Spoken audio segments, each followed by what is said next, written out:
Hey guys, Brad from Team Crimson here with Zach the Awesome. And no skills are required. No skill required, Javier. If he's still breaking up, we'll see. All right, but today we are going to talk about the meta-analysis for VSET 12, Divine Lightning Radiance, which I keep...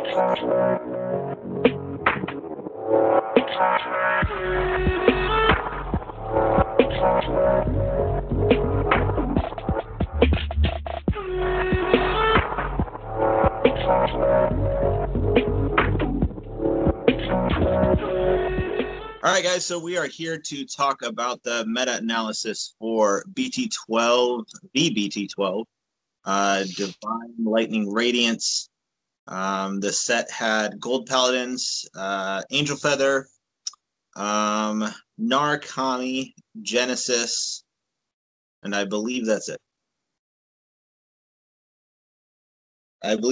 Yeah.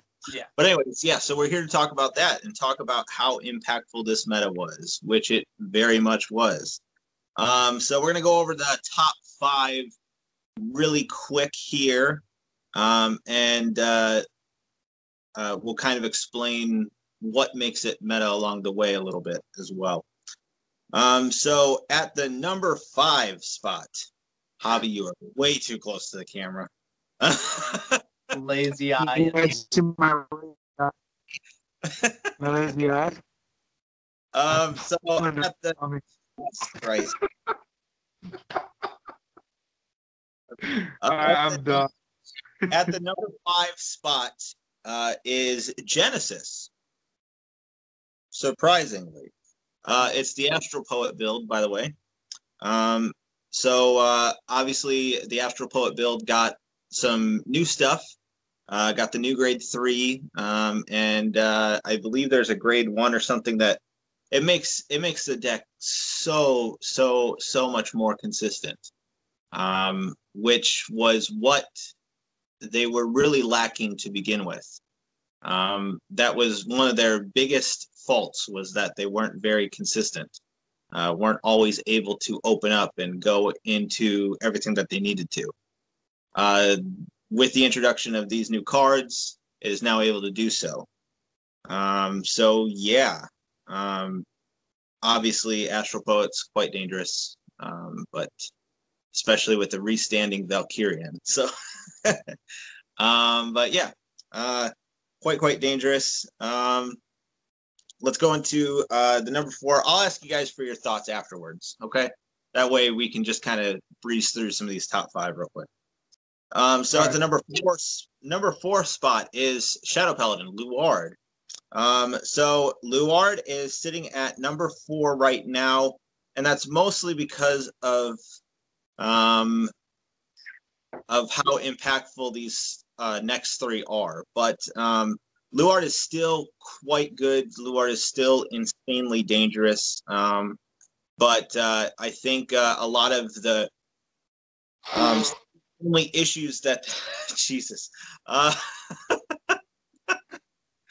was that you moving out the chair, right? Oh my god. Yeah. My nose. Oh, okay, all right. I heard wrong then. Anyways, Shadow Paladin Luard, number 4. Still really good. Very solid deck. Still wins tournaments. It's not like it's, terrible all of a sudden. But I think some of the counterplay that the deck is susceptible to is, I think, is shown with these next top 3. So, okay, so but we've been over Luard several times. So let's go ahead and get into the top 3. Third place is Narcomi Vanquisher. Vanquisher is doing quite well. Not as well as some people were thinking it was going to do, including myself, actually. I thought it was going to be a better spot than number 3, but it's still doing very well. It's in many ways Yasui 2.0. It's just able to just go off hard, but while also binding stuff, so it's better. And also the Excel spam and stuff that you see as well. So it's just doing good old Vanquisher stuff, except far more deadly. And then at the number 2 spot by a pretty wide margin is Angel Feather, the Gavriel build, with its basically rescue checks that it does right now, and just swing for those big beefy attacks. And then by a insanely significant margin, sitting at the number 1 spot, and number 1 by a very, very large margin. We're basically at tier 0 again. Gold Paladin, Gurguit. It's so ridiculous, and Bushiroad didn't feel the need to do anything about it. The fact that it's able to spam Excel markers, like we were just talking about as well, not like with spamming force markers where you're just giving units 10k, which is quite good. But being able to spam Excel 2 markers, being able to create another additional rearguard circle, being able to plus off of already basically getting another, being able to have another guy on board, is ridiculous. Along with all of the other combos and bullcrap that it can do, it can usually attack for 8 to 9 attacks quite easily, and it can possibly do 1 or 2 more, just depending on your luck, basically. But for the most part, you are very, very easily able to do the 8 or 9 attacks, and it is a lot. So, what are your guys' thoughts on God, this dog? What are your guys' thoughts on the meta, the top 5? Javi, you go first real quick. Why me? All right. First of all, you can just go on your Gurguit rant again or something. I could, but I gotta give it up to Gurguit though. Not even Gurguit, just Gold Paladins in general. When they first hit out with the Ezel build, they hit pretty hard, and then they got some more support, and it was more mediocre. And then here comes Gurguit, basically saying grip the pillow tight. So, with that said, that's it with Gurguit and Gold Paladins. There is an issue there, but it's pretty obvious. Angel Feather with the rescue. As soon as you mentioned that, we're going to heal anything we can, because we can, and whatever. So, Vanquisher, I was kind of 50-50 at first about it, but I'm actually glad that it's doing well. It's not up to par to what the other decks in the meta can do.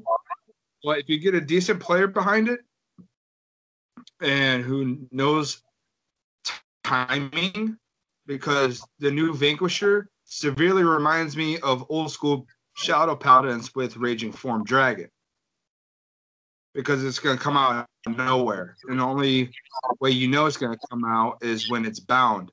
That's it.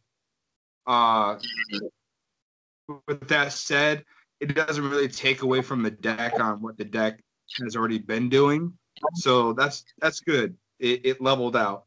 Luard, if it didn't get hits, I still think that it would be probably fighting the number 1 spot, tug of war with Gold Paladins.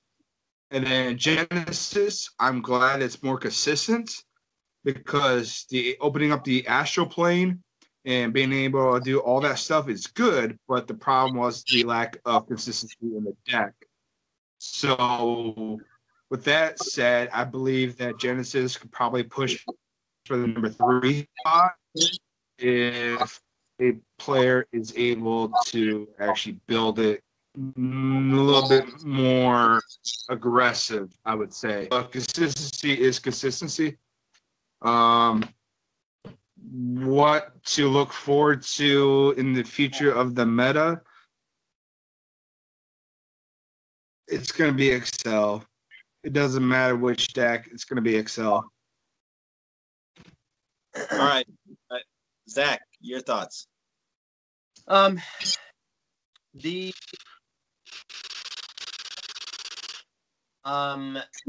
obviously we can tell is largely decks that are in this Gold Paladin and Angel Feather this set. The Divine Radiance or whatever the hell it's called. Those clans, like they got their support. It's all good and they're all competing, and that's terrific. Genesis, I'm very glad that they got consistency in their deck. Astro Poets, because they had an issue. It was a very powerful deck when it went off, but the issue was consistency. Valkyrian has been dangerous in my opinion, but its inherent issue with Valkyrian was the fact that it's a grade 5. You cannot call it onto the field except for on that circle where Astro field generated. So that's a dead card in your hand. And times with Valkyrian, it would put all the drive checks it got into Soul. Its drive checks have never been consistent. It's either a 3 or a 5. Sometimes it can be a 0. I've seen it be 0. So obviously, I'm glad that I'm actually very happy that it's doing. Number 4 was Luard. That's actually kind of shocking to me that it dropped. 4 being number 1. Still very good. There's some play around in that, but there's deck, and the went down as much as it did, probably because of one deck. Number 3 being Vanguard. It wasn't very shocking to me because, every kind of support that Narcomi got, terrific, and more of the same. Vanquisher was already doing terrific. Feather was shocking, in my opinion. The ability to rescue checks is obviously pretty dangerous. And then Gold kind of just came out of nowhere for me. I didn't think that the support was bad. I didn't think that it was going to be as good as it was either when it was first revealed. But they're definitely a problem. Being an Excel deck with the Excel ability and inherent plussing off of just the gift type, not including what the clan does with cards like the what is its name? The rabbit Dorain or whatever, the one that counterparts their draws, whichever you choose. So plussing, and then unlike every other Excel deck, gaining power for no reason for each Excel circle that it just so happens to generate, which is very easy, by the way. All in all, I think it would be healthy if Gold Paladin wasn't as busted as it was. That's it. That's all I got. I'm not gonna bitch about golds much. Yeah, I do agree. Yeah, I don't want to stand here and bitch about golds because, golds did deserve good support. It has not had good support all of V series, but the argument I will always make is no one clan deserves tier 0 support. We should never, ever, ever be in a format where we have tier 0 and it's allowed. And unfortunately, with the restriction list that we did get from Bushy as of Tuesday and stuff like that, we do know that they are not doing anything to it, at least currently, which is just incredibly depressing that they are allowing a tier 0 format. What's quite ridiculous is, especially like with all of V series, we have had so many tier 0 formats and problem formats. And that's hard for me to admit and say because I'm a big fan of standard over premium. And premium obviously has its flaws too, but just standard has had issue after issue after issue with these formats. This ridiculous format where if you're several times where if you are not playing V deck at the time, just don't expect to win. And that's unfortunately where we're sitting at.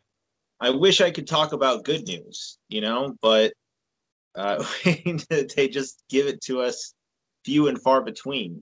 And we might enter into another one again with Bermuda. I mean, we're gonna have to see. Everything with Bermuda has looked quite good. So I don't know. We're gonna have to wait and see. But if this keeps happening every single set, yeah, it's not even. I mean, we can compare it to G, because at the end of G, I think Javi's said, Javi has mentioned this as well. But every single set with G, towards the end of G was a new problem. If you weren't playing new stuff from the new set, you're screwed.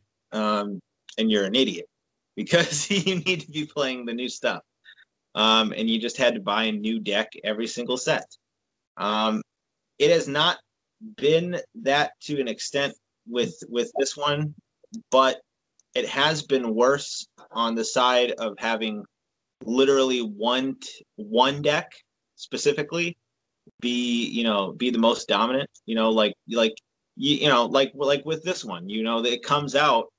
And Gurgwit is like here, and you've got Angels like way down here, and they're doing good, but they're like way down here. Like there's nothing even separating it. And then you had Luard, which was the problem child, and then it got hit with the restriction, and still was proving to be something of a problem, but nowhere near as bad as it was. And then Bermuda. And just this stuff happening over and over and over again, and it's just acceptable for some reason. But I wanted to go ahead and my dog is just trying to get in frame. Put him on the camera. He's like all. I'm sure he looks awkward. All right, but no. So I did want to go ahead and say too, yeah, for the most part, if Gurgwit would have gotten hit, and gotten something happen to it, I mean, you're looking at a relatively healthy format outside of Gold Paladins right now. Angels are by, are better than Vanquisher by a significant margin. And then, but Vanquisher and Shadow Paladins, all these other clans are pretty close. And let me go ahead and name the other clans too, because I think it's important so that so that you guys know that these decks are actually good too. But the Angel Feather No CL variant is doing quite well as well. The Blau support for Nova Grappler is doing quite well. Shiranui's doing well still, or decently. I shouldn't say well. It's doing decently, but you have to have the promo, and we don't know when we're getting that. My God. And then Hamiko is doing decent as well, and so is Overlord the Cross. The Cross just hangs in there. He's not going anywhere. He's like, I'm still gonna wreck shop if I high roll. So. But no, I was just thinking while you were talking about golds. I was thinking sometimes when a new set drops and the deck becomes, severely OP straight out the gate, sometimes there's another deck that will come in the next set that'll end up being tier 0 or damn close to it, and it'll end up canceling out the other competitive deck that's topping at that time. But sometimes that doesn't happen. Looking at the situation we're in, normally I would agree with you. Normally I would say, hey, we have a whole new another set coming up that you could have one or two clans that all of a sudden outshine Gurguit. And those two clans are above and Gurguit moves down to like slot 3 or 4. But that's not going to happen because the next set is Bermuda. Yeah. It's one clan. It's one clan that's getting support. So, and we don't know what's going to happen with the clan collection or whatever set what that set is called. We don't know what's going to happen. If my God, if we're going off of my prediction for it is that there's still obviously going to be gift archetypes. But I think it's going to be the last hurrah for gifts is how I've been like describing it. And I think they're all going to be like pretty ridiculously overpowered grade 3s and stuff to newly play for a little while until Overdress comes out, and Overdress will blow it completely out of the water. But yeah, that's my thoughts on it. It's quite frustrating. Dak, what do you think? Should they have hit it? Oh yeah. Oh yeah. I have a problem with because I throughout almost all of played it when it was the play Excel or die, like a year and a half ago. At the I think it was like this year it started to be a little bit more healthy, and then all of a sudden a lot of Excel decks come along and it's bad again. And Gurguit, too much plussing, too much feeling you can't do anything. I feel like I've had several discussions.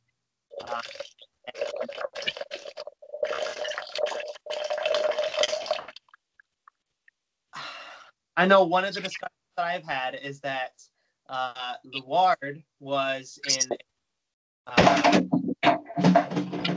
that percentage that Golds was before, but then they dropped. They dropped to number 4, and then Golds went up and took their spot. And my argument has been that against Luard, I always felt play around. Being as the deck absolutely needs counterblasts. They don't play a lot of counter cards. They do have Karen, but they have to superior call it through a card ability, and all the card abilities that superior call require a counterblast. So I figure that's play around. Gold Paladin has no play around. There's nothing I can do. And that, so I do believe that they didn't hit it, and that irks me. It really bothers me that they didn't, but whatever. Stressed out, but it's fine. I think we're aware of Javi's feelings on the matter. Javi's usually says, I don't give a shit, and and then that's about it. So and then he'll feel different. He'll feel differently when he plays. If we were having tournaments and stuff, and Javi was going to tournaments, man, you'd run into like Gurguit like 4 times in a row, and then you would be like, man, that deck needs to get hit. I've probably punched a player, regardless of their age, 5, 6, 12. Completely reality check, son. Completely sort of off topic, but let me share a story with the viewers real quick. But Javi at the time in G was playing a Revenger Legion deck when Phantom Blaster Diablo came out. And do you? Yeah, no. We just wanted to say, when you were playing that, you know, it was such a drastic problem in the meta that you had two people, and like, what was it? I think you had like 5 or 6 rounds. You had 2 people that just gave up. You flipped over your starting Vanguard, and then they're all like, "Oh, you're playing that? Yeah, no, I quit." And then you just win. That's what I feel like it's like. That's horrible. Wraps this one up, to be honest. That's all it is. But yeah, I think that's it from us, guys, for this meta-analysis video. Let us know what you think down in the comment section. Let us know what you think about this meta. Should they have hit Gargowit? Shouldn't they have? Are you a Gold Paladin player and you just don't give a shit and you will just want to play your Tier 0 degenerate deck and you love it? I don't know. Or maybe you're not a Paladin player. Maybe you just picked it up. Maybe.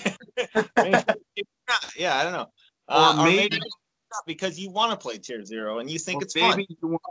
Or maybe you want Uncle Javi over here to create a YouTube channel with uncensored stuff related around card games, and he's not afraid to speak his mind and use vulgar language. We'll eventually if I get 100 likes on this video, I will do it. We will eventually create a sister channel that is Team Crimson, no skill required, Javier, uncensored and unrated, raw, unfiltered. Superstar. Can you smell what Javi is not cooking, you jabroni? You're just gonna be like it's just gonna be just constant. like there's gonna be no coherent. There's gonna be no coherent thought. It's just gonna be a bunch of cuss words and several new ones. Yeah, and it'll be like random videos on the spot. Like I'll be like in the bathroom going number 2, and I'll be like, you know what? I'm gonna make a video. Speaking of videos, is this one over? Or yeah, and I just reach over in the tub and I grab like a beer and I crack it open as I'm on the pot. Oh my God! All right, so yeah, that's it from us, guys. Team Crimson signing off. Team Crimson out. Dude.